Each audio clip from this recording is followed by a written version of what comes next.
Current day Magic Johnson would be Ben Simmons. Magic Johnson is one of the worst NBA players of all time. What was he good at? Nothing. Everything. Being big. That's the only thing he was ever good at. But in today's NBA, you can't do that. You're going to be exploited. You already have current day Magic Johnson, and his name is Ben Simmons. Man, let's expose Magic Johnson right now. Do it. Build a team around Magic Johnson in today's game where he doesn't get exposed. Because I'm looking at Magic Johnson, we're leaving him wide open from 3, OG. We're leaving him open. What center is he going to play with? What center is he going to play with where you're going to be able to just have all this spacing around him? When I tell y'all I hate my generation of fans, I really, really do hate my generation of basketball fans. Literally hate them all. The fact that I just heard Ben Simmons and Magic Johnson in the same sentence is really ridiculous to me. It's really, really ridiculous. But it's really because half of the people that are talking about players in other generations, they don't do their research, so they don't know how good these guys were. They just go to basketballreference.com and see that this guy wasn't a good three-point shooter for today's standards, and then they just automatically assume, well, this guy was a bum. Even the last dude who literally just got through saying, if we're going to put Magic Johnson in the current NBA, who is he going to play with? Guys, imagine if Magic Johnson was on the Milwaukee Bucks. Do you not know how much space the Milwaukee Bucks shooters would get? And this notion that Magic Johnson was just big and he had no skill and he couldn't play in today's era is really, really stupid. I'm going to show y'all's logic real quick. Trae Young this year averaged 24 points, 3 rebounds, 11 assists, and a steal. Magic Johnson in his first MVP season averaged 23 and 12 and 6. In his first MVP season, he's putting up similar numbers to a Trae Young. Oh, but it gets better, y'all. It gets better. Cade Cunningham right now in his series versus the New York Knicks, he's averaging 26, 8, and 8. 26, 8, and 8. Look at Magic's numbers. Magic Johnson in the 1987 NBA Finals, he averaged 26 points, 13 assists, and 8 rebounds. So he's literally putting up similar numbers to a prime Cade Cunningham right now. But yet, you'll get casual fans in my generation literally trying to tell you in a straight face that Magic Johnson couldn't play in today's league. And y'all, Tyrese Halliburton last year in the 2024 NBA season averaged 20 and 10 and 3 rebounds. In the 2024 season, Magic Johnson in the 1985 NBA season averaged 18 and 12 and 6.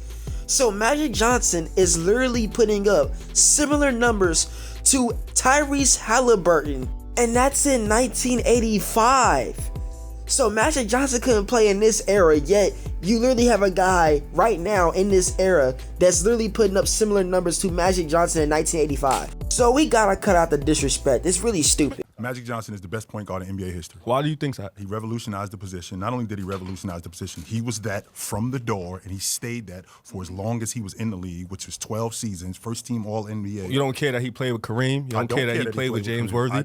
No, we do not care that Magic Johnson had James Worthy and Kareem because your nigga Steph Curry got to play with a 7-foot sniper named Kevin freaking Durant, who's a 50, 40, 90 marching. I just find it so funny how y'all niggas really try to compare Magic Johnson having Kareem, an older Kareem by that, and a James Worthy to Stephen Curry literally getting to play with Klay Thompson and Draymond Green, and now he's playing with Jimmy Butler. And let's put this in perspective. The 2017 Golden State Warriors had 4 All-Stars. They also had 3 dudes on that team that were literally in separate All-NBA teams. And on top of that, they had Draymond Green, who was first team All-Defense and a DPOY. And this is with all those guys being in their prime too. I'm talking about in their prime, y'all. And what's even more crazy, y'all, is that the Showtime Lakers never even had Magic Johnson, Kareem, or James Worthy on an All-NBA team at the same time while they were on the same team. That never happened. You can do deep research. The 2017 Warriors had 3 players in the same season on the same team at the same time. They had them on an All-NBA team and an All-Defensive team, and then they had the DPOY in the same season. But y'all knock Magic Johnson for having Kareem and Worthy. But Stephen Curry can have Draymond and Kevin Durant. Stop it. That he's completely changed the game. Actually, he didn't revolutionize it. He enhanced it because no, he revolutionized because they wasn't shooting it at all before. They was not shooting it at all. You know, your era wasn't shooting that. Your era was shooting that. Your era was straight mid-range. Have you ever heard of Dale Ellis?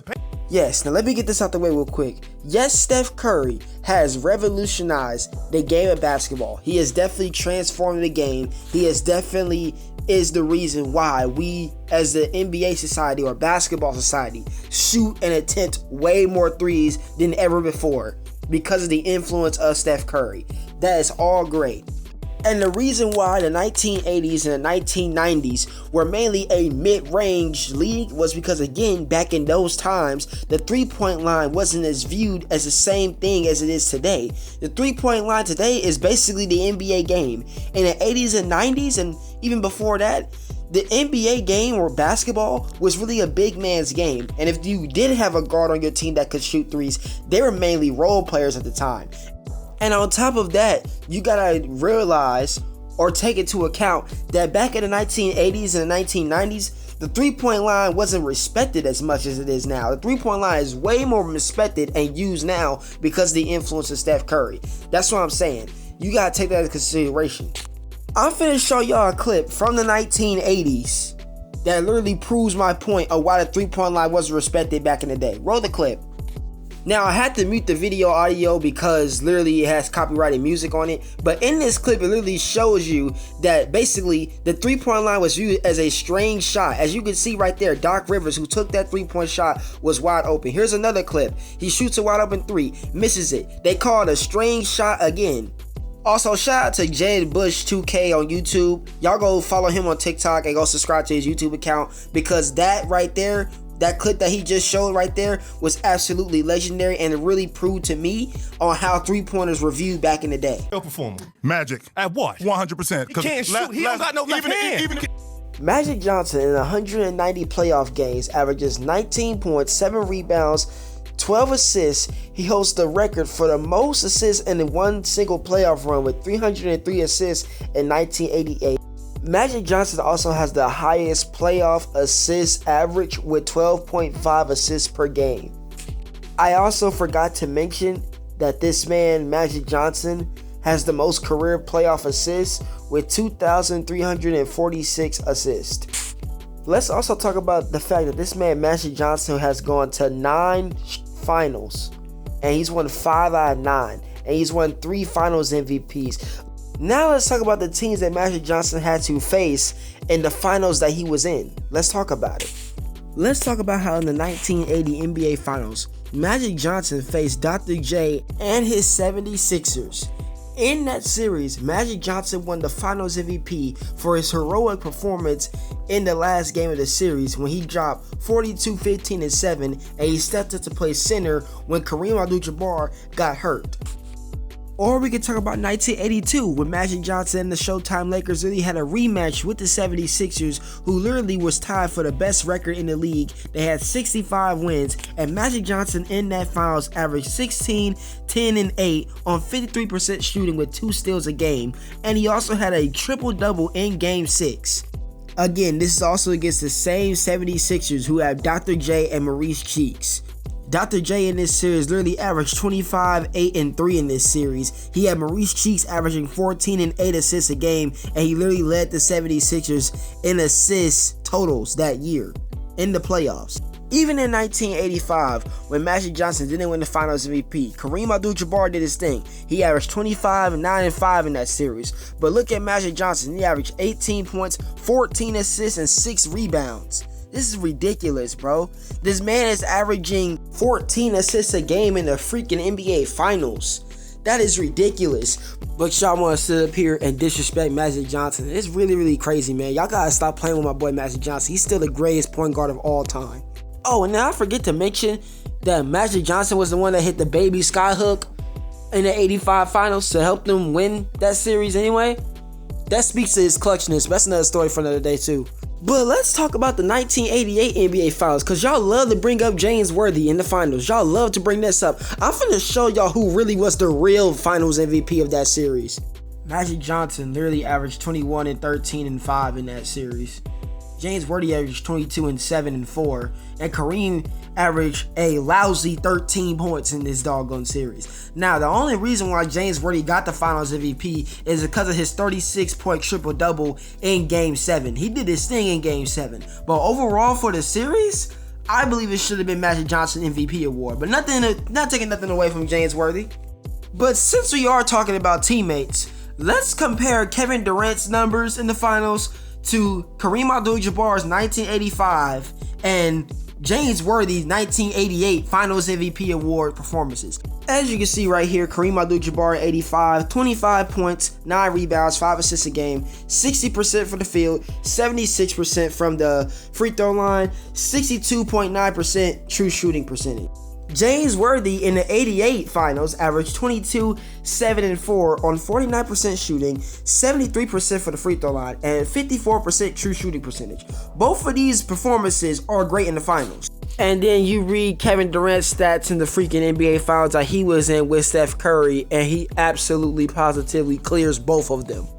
KD 2017 finals averaged 35, 8, and 5, 55% from the field, 47% from 3, 92% from the free throw line, on a crazy 69.8% true shooting percentage. The next year in 2018, he averaged 28, 10, and 7 on 52%, 40% from 3, 96% for the free throw line, and his true shooting percentage was 65.4. But you guys complain about Magic Johnson having Kareem and James Worthy.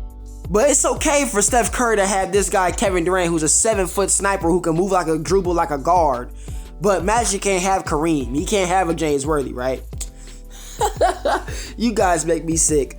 But whatever way you want to look at this, from clutch moments to MVPs to championships, I mean, if you just do player comparison, the only thing Steph Curry really does better than Magic is shoot the 3.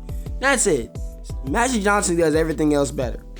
So again, I'm not taking nothing away from Steph Curry. Steph Curry is great. He's the second greatest point guard of all time. But this Magic Johnson disrespect gotta stop. It gotta stop. But make sure you guys like, comment, and subscribe. Turn on the post notification bell. That way you guys can be notified whenever I post on YouTube. Oh, and also, if we can get this video to 5 likes, yes, if we can get this video to 5 likes, your boy will be dropping another video again.